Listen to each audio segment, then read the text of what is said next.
అభినందనలు, శుభాభినందనలు. ఈరోజు మనం ఒక హిస్టారికల్ డేకి శ్రీకారం చుట్టాం.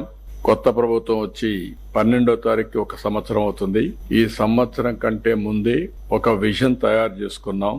మనందరికీ స్వాతంత్రం వచ్చి 100 years పూర్తి చేసుకునే సందర్భం 2047. దీనికోసం భారతదేశం ప్రధానమంత్రి నరేంద్ర మోడీ గారి ఆధ్వర్యంలో వికసిత్ భారత్ 2047 ఒక విజన్ డాక్యుమెంట్ తయారు చేశారు.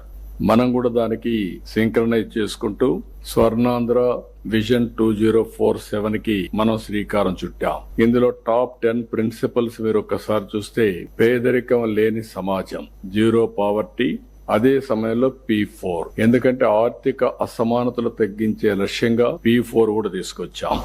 ఇంకొక పక్క ఉద్యోగ కల్పన, అది కాకుండా మూడోది నైపుణ్యం, మానవ వనరుల అభివృద్ధి, నాలుగోది నీటి భద్రత, తాగడానికి గాని, వ్యవసాయానికి, ఇండస్ట్రీకి, water security, agritech, future is agriculture. Agriculture లో రైతుకు గిట్టుబాటు ధర రావాలి, ఆదాయం పెరగాలి. అందుకే ఈ రోజు మనం అగ్రిటెక్ ని ఫోకస్ చేస్తున్నాం, వాల్యూ అడిషన్ కూడా ఫోకస్ చేస్తున్నాం. అదే మరి అంతర్జాతీయ స్థాయి లాజిస్టిక్స్.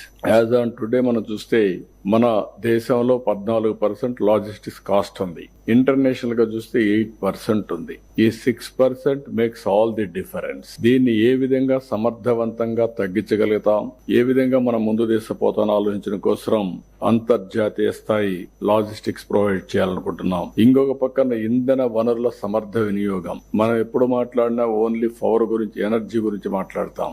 ఎనర్జీనే కాకుండా all works of life, even transport, diesel, petrol, ఏదైనా సరే ఇది ఎనర్జీ కింద పనిచేస్తుంది. కాబట్టి మొత్తం మనం సమర్థవంతంగా ఏ విధంగా మనం అమలు చేయగలుగుతాం, గ్రీన్ ఎనర్జీకి ఎట్లా పోతాం, కాస్ట్ ఎట్లా తగ్గిస్తాం, democratisation of power generation is a reality. మన ఆఫీసుల ముందర, మన ఇంటి దగ్గర, మన పొలం దగ్గర, లేకుంటే మన బస్ స్టాండ్ లోని ఎక్కడికక్కడ ఈ యొక్క ఎనర్జీ, గ్రీన్ ఎనర్జీ తయారు చేసుకుని మనం వాడుకుని గ్రిడ్ ద్వారా ఎప్పటికప్పుడు బ్యాలెన్సింగ్ చేసుకునే అవకాశం ఉంటుంది.